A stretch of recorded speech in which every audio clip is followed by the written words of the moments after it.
Hi friends, AS മീഡിയയുടെ പുതിയ latest informative educational വീഡിയോയിലേക്ക് സ്വാഗതം ചെയ്യുകയാണ്. കേരള സർവകലാശാല ഡിഗ്രി അഡ്മിഷനുമായി ബന്ധപ്പെട്ട് 2024-2025 FY UGP admission schedule release ചെയ്തിട്ടുണ്ട്. Trial allotment, first allotment, second allotment, അതുപോലെ കോളേജ് ജോയിനിങ്, തേർഡ് അലോട്ട്മെൻറ്റ് എന്നിങ്ങനെയുള്ള ഡീറ്റെയിൽസ് എല്ലാം തന്നെ നൽകിയിട്ടുണ്ട്. നമുക്കപ്പോൾ നോക്കാം. ഇന്ന് വരെയാണ് രജിസ്ട്രേഷൻ്റെ ടൈം പറഞ്ഞിട്ടുണ്ടായിരുന്നത്. അപ്പോൾ ട്രയൽ അലോട്ട്മെൻറ്റ് നാളെ പബ്ലിഷ് ചെയ്യുന്നതായിരിക്കും. ആൻഡ് നിങ്ങൾക്ക് ട്രയൽ അലോട്ട്മെൻറ്റിന് ശേഷം ഇൻഡെക്സ് മാർക്കും കാര്യങ്ങളൊക്കെ നോക്കിയിട്ട് കോളേജോ കോഴ്സ് ഏതെങ്കിലുമൊക്കെ ചേഞ്ച് ചെയ്ത് കൊടുക്കണമെന്നുണ്ടെങ്കിൽ എഡിറ്റ് ചെയ്യാനായിട്ട് നിങ്ങൾക്ക് 12-ാം നിങ്ങൾക്ക് സമയം തരുന്നതാണ്. അതിനുശേഷം ഫസ്റ്റ് അലോട്ട്മെൻറ്റ് 13/6/2024 നടക്കുന്നതാണ്. ദെൻ ആ ഒരു ഫസ്റ്റ് അലോട്ട്മെൻറ്റ് അലോട്ടഡ് ആയിട്ടുള്ള വിദ്യാർത്ഥികൾ നിങ്ങൾ യൂണിവേഴ്സിറ്റി അഡ്മിഷൻ ഫീ തീർച്ചയായിട്ടും അടയ്ക്കേണ്ടതാണ്. ആ ഒരു അഡ്മിഷൻ ഫീ അടയ്ക്കാനുള്ള ടൈം പീരീഡ് 13 തൊട്ട് 17 വരെയുള്ള ദിവസങ്ങളിലാണ്. അത് നിങ്ങൾക്കിപ്പോൾ ഇനി ആ ഒരു കോഴ്സ് താല്പര്യം ഇല്ല എന്നുണ്ടെങ്കിൽ പോലും നിങ്ങൾ ആ ഒരു admission fee university admission fee അടയ്ക്കേണ്ടതായിട്ടുണ്ട്. ഇല്ലെന്നുണ്ടെങ്കിൽ നെക്സ്റ്റ് അലോട്ട്മെൻറ്റിൽ പരിഗണിക്കുന്നതായിരിക്കില്ല. അപ്പോൾ ഒരു യൂണിവേഴ്സിറ്റി അഡ്മിഷൻ ഫീ അടയ്ക്കണം. ദെൻ സെക്കൻഡ് അലോട്ട്മെൻറ്റ് 18-ാം തീയതിയാണ്.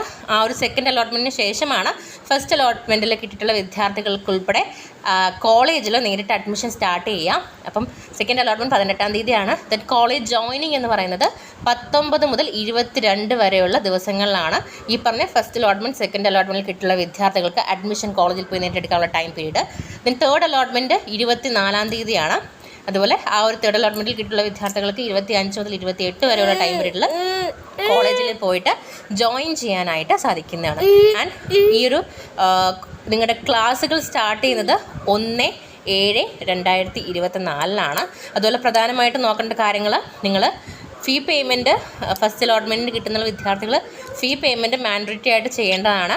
ദെൻ ആരെങ്കിലും ഈ ഒരു യൂണിവേഴ്സിറ്റി അഡ്മിഷൻ ഫീ ഫസ്റ്റ് അലോട്ട്മെൻറ്റിന് കിട്ടിയിട്ട് ചെയ്യാണ്ടിരിക്കുകയാണെന്നുണ്ടെങ്കിൽ മറ്റുള്ള അലോട്ട്മെൻറ്റുകൾ നിങ്ങൾ പരിഗണിക്കുകയായിരിക്കില്ല. അപ്പോൾ തന്നെ നിങ്ങളെ അവിടെ നിന്ന് റിജക്റ്റ് ചെയ്ത് മാറ്റും. ദെൻ കോളേജ് ജോയിനിങ് സെക്കൻഡ് അലോട്ട്മെൻറ്റിന് ശേഷമാണ് നടക്കുക. അത് ഓൾറെഡി നമ്മൾ പറഞ്ഞിട്ടുണ്ട്. ദെൻ ഈ ഒരു അഡ്മിഷൻ ടൈം പീരീഡിൽ, അതായത് 19 തൊട്ട് 22 വരെയുള്ള അഡ്മിഷൻ ടൈമിൽ നിങ്ങളുടെ ഒറിജിനൽ ഡോക്യുമെൻറ്റ്സ് എല്ലാത്തിനും തന്നെ സബ്മിറ്റ് ചെയ്യണം. പിന്നെ എന്തെങ്കിലും തരത്തിലുള്ള ക്ലെയിംസും കാര്യങ്ങളൊക്കെ ഉള്ള വിദ്യാർത്ഥികളാണെന്നുണ്ടെങ്കിൽ തീർച്ചയായിട്ടും അതും നിങ്ങൾ പ്രൊഡ്യൂസ് ചെയ്തില്ല എന്നുണ്ടെങ്കിൽ പിന്നീട് നിങ്ങൾക്കതിന് അവസരം നൽകുന്നതായിരിക്കില്ല. ഓക്കെ. ദെൻ നിങ്ങളുടെ യൂണിവേഴ്സിറ്റി അഡ്മിഷൻ ഫീയെ സംബന്ധിച്ചിടത്തോളം HSC, VHSC, CBSE, ISSC നിങ്ങൾക്ക് SC/ST വിദ്യാർത്ഥികളാണെന്നുണ്ടെങ്കിൽ 930 രൂപയാണ്. മറ്റുള്ള ജനറൽ OBC അങ്ങനെയുള്ള കാറ്റഗറിക്കാർക്ക് 1850 രൂപയാണ്.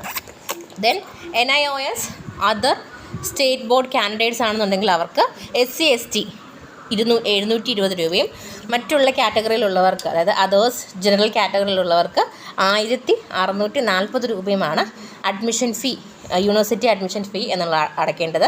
ആ ഒരു അഡ്മിഷൻ ഫീയുടെ പ്രിൻ്റ് ഔട്ട് നിങ്ങൾ കയ്യിൽ സൂക്ഷിക്കണം. അഡ്മിഷൻ ടൈമിൽ അത് ഏറ്റവും ഇമ്പോർട്ടൻ്റ് ആയിട്ടുള്ള കാര്യമാണ്. ഓക്കെ. അപ്പോൾ ഇത്രയുമാണ് നിങ്ങൾ ശ്രദ്ധിക്കേണ്ട കാര്യങ്ങൾ. അപ്പം അലോട്ട്മെൻറ്റ് പബ്ലിഷ് ആവുന്ന ആ ടൈമിൽ തന്നെ നമ്മുടെ ചാനലിൽ നിങ്ങളേക്ക് അറിയിക്കുന്നതായിരിക്കും. വീഡിയോ ഉപകാരപ്പെട്ടെന്ന് കരുതുന്നു. ഇഷ്ടപ്പെട്ടെങ്കിൽ ലൈക്ക് ചെയ്യുക, സുഹൃത്തുക്കൾക്ക് ഷെയർ ചെയ്യുക, കമൻറ്റ് ചെയ്യുക. ആൾസോ നിങ്ങൾ ഇതുവരെയും ഈ ചാനൽ സബ്സ്ക്രൈബ് ചെയ്തിട്ടുണ്ടെങ്കിൽ യൂണിവേഴ്സിറ്റി റിലേറ്റഡ് ആയിട്ടുള്ള എല്ലാ അപ്ഡേറ്റുകൾക്ക് വേണ്ടിയിട്ടും നമ്മുടെ ചാനൽ സബ്സ്ക്രൈബ് ചെയ്യാൻ മറക്കരുത്. Thank you.